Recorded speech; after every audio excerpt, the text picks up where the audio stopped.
So this guy is what can be described as a massive deal. He's on tour at the minute with the brilliant Sam Smith, playing Manchester shortly as well. To sum up just how big of a star that Bruno Major is, 70 million streams. 70 million streams, which is absolutely phenomenal. He's the real story of starting on your own, working out how to create music, finding a process to write music, and then being an independent artist as well, and then gathering so much progression and achieving so much success over a short period of time as well. It's a pleasure to welcome him to the show. So, Bruno Major, hello, mate. Hello, mate.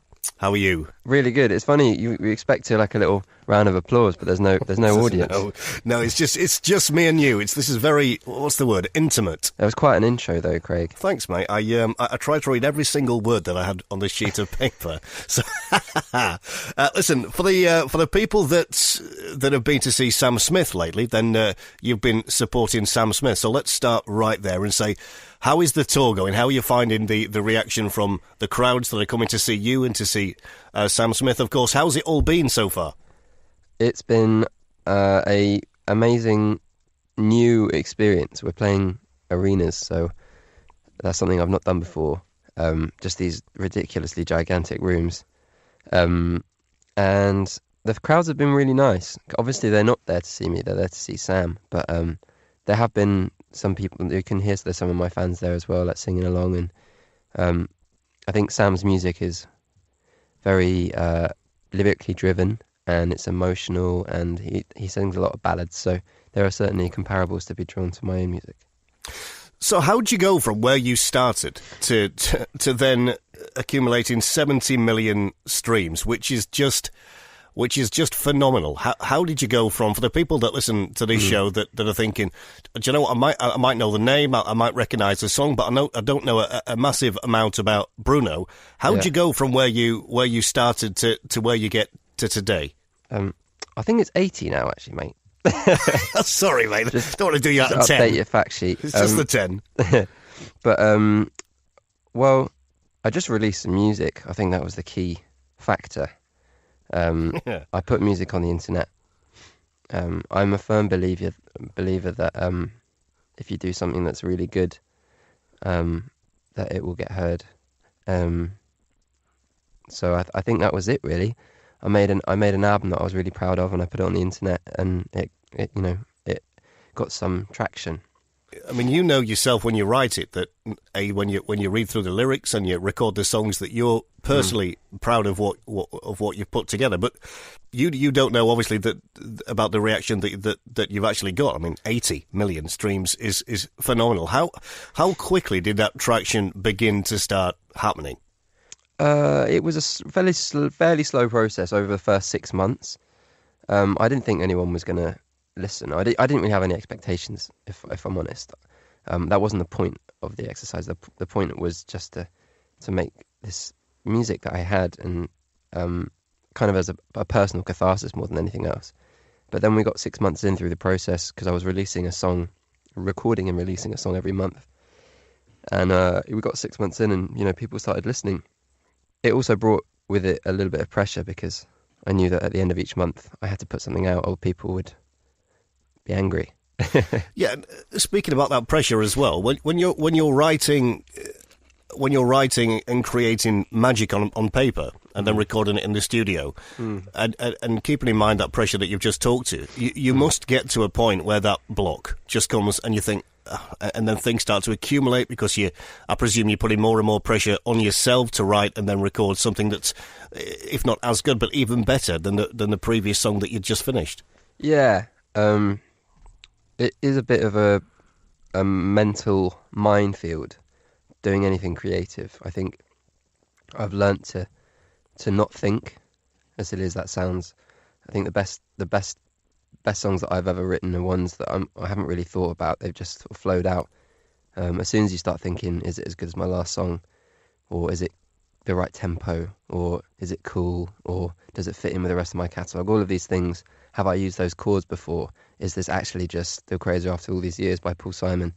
You just got to just flow with it, and then when you finished it, then you can assess. But it did definitely, I did hit a bit of a wall about 6 months in. I had to kind of change my lifestyle a little bit, start going to the gym and partying a lot less, and I lived like a bit of a monk for 6 months. Right. There's worse ways to live. One of them is just tucking into 12-inch pepperoni pizzas every single night and then washing it down with a can of iron brew. I mean, yeah, each to their own. How do you know when you're ciphering through the songs that you've done that's a good song that you think, do you know what, that'll work on the album, to a song that you think, do you know what, I've spent a month on that song and do you know what, I just don't like it? How do you get to that point where in your head it just goes, do you know, that's a good song, or that's not going to work?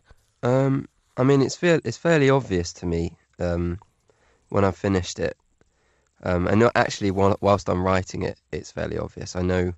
I can just feel it when you've got a good one. You're just on this kind of, you're surfing on a bit of a wave, and normally, you know, they mean something to you for whatever reason. Maybe it's an emotional event that happened that you've managed to contextualize in your head, or I don't know.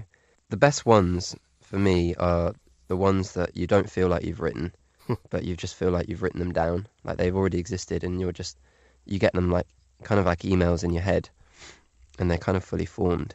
It's a cool feeling when that happens. So you're originally from England then? I am, yeah. I'm English. Okay, so hang on then. So what's all this time you're spending in America? What is it? What's going on? What's wrong with England? What's wrong with this place? There's nothing wrong with England, mate. I'm on tour in England right now. But you know, the music's done really well in America. Yeah. So we can do a sold-out tour in America, which is what we just did. And you know, you got to go where people listen to your music. Absolutely. A lot of artists say they travel to America because they sort of find themselves there, and it enables them to write better music. I mean, whether that's nonsense or not, I don't know. Each to their own. But you've not travelled to America because you find that, you know what I mean, you're in your sort of space over there to be able to write better than you would anywhere else. I don't know. I think a lot of the music that I'm inspired by is American. Okay. I'm a big jazz fan, which is arguably the greatest contribution to the world of art that America has ever made. Mm-hmm. And all of my songs come from the Great American Songbook. People like Jerome Kern and Cole Porter, the guys that wrote Fly Me to the Moon, and the guys that wrote My Funny Valentine, those kind of songs. So in a sense, my music is American, but at the same time, sonically, the way that it sounds, the way that I've recorded it is inspired by British music, artists like James Blake and Radiohead. And I think that being in Britain is really important to me. I don't think I think it's a real place, and it's kind of grimy, and people are cynical and miserable, and I think that's really important. Some people say I was listening to an interview the other day. I can't remember who it was with, and it'll drive me crazy, this, but it was a guy that said that. Oh, was it? It's going to annoy me. He said that he struggles to write happy songs. He can't write happy songs. He can. You know what I mean? He works at his best when he's writing songs that are more dark, that are on the darker side of things. What about you? Do you pull all the inspirations from personal experiences, or do you just go with whatever your head's telling you? I mean, I don't know if anyone wants to listen to happy songs. I mean, maybe Stevie Wonder's the only person I can think of that's really ever pulled it off. You know what? That's a good point. I think humour is extremely important to me. Like, one of my greatest influences is Randy Newman. He's the guy you probably know that did You Got a Friend in Me, the Toy Story. But he's also, like, in his own right, the greatest songwriter of all time, in my opinion. But he has a kind of a cynical humour running through all of his music, even when he's talking about quite dark subjects. Yeah. And I think that's something that I try to carry with me. Are you bothered about the mainstream charts? And, you know, because if you look at the charts in a whole as they are today, then we all know what it's full of. We all know the sort of songs that you're going to hear on a daily basis. Does the I suppose commercial charts is the right but also wrong word? Do they matter to you? Or are you just sort of thinking, do you know what, guys, you get on with what you're doing, but my music will attract a different audience. But I'm confident it'll have a crossover effect as well to a you know what I mean, to a whole range of people. Yeah, I mean, I don't think you can ever worry about that kind of thing. I think art is innately an honest thing, and if you're really making art, then all you're worried about is your thoughts and feelings and your vision for your project. I'd be lying if I said I didn't care what people thought, Because of course you do. And when people listen to your music and buy your music and buy tickets to your shows, that's what facilitates your whole career. So of course it's important, but at the same time, you can never make music for the objective purpose for being successful, although of course that happens a lot. Yep. But I think as soon as you do that, you're no longer an artist, you're a businessman, you're creating a product. So I yes and no. If one of my songs went to number one, I would love it. Obviously I would, but I'll never change my musical output for that purpose. And I think that's one of the reasons that people buy into what you do and your music so well. Not only are the lyrics to the words brilliant lyrics, and obviously you're an amazing, guitarist as well. But also that you've just said it. In this day and age, there's nothing wrong with it because people conform to fit. But there is so many people that release music that just fits. You know what I mean? The commercial outline of what shape you should be, and it sells and fine. But can you live with that 20 years later? Is it going to be remembered? I think the thing that stands out listening to your album is that you obviously write music that belongs to you, that you believe in, and is not trying to, conform to any sort of apparently given pattern. So, well, thanks, mate. That's good, mate. Honestly, I'd listened to the album last night, and I thought, fantastic. So.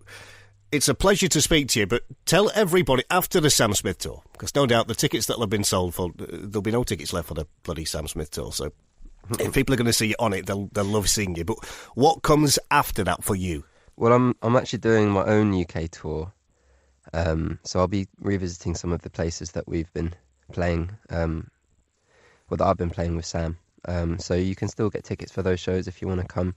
They're all available at my website, which is just brunomajor.com. And I presume you're massive on social media. With 80 million streams. With 80 million streams, you've got to be all over social media like a dog in a fair. I have social media. I wouldn't say I'm massive on social media. Don't tell me that you're rubbish. Well, I mean, Come on, I think man. People are more interested in listening to my music than they are in looking at pictures of my face. I mean, listen, I've got to be honest with you. As from one good-looking man to another, you're a fairly decent-looking fella. Thanks, Craig. I mean, you look like a microphone to me right now. It's a lovely Neumann, though. So very similar in real life. Very similar. So give me that website address for you again. It's just brunomajor.com. And what's your Twitter? All of my social media handles are at Mr. Bruno Major.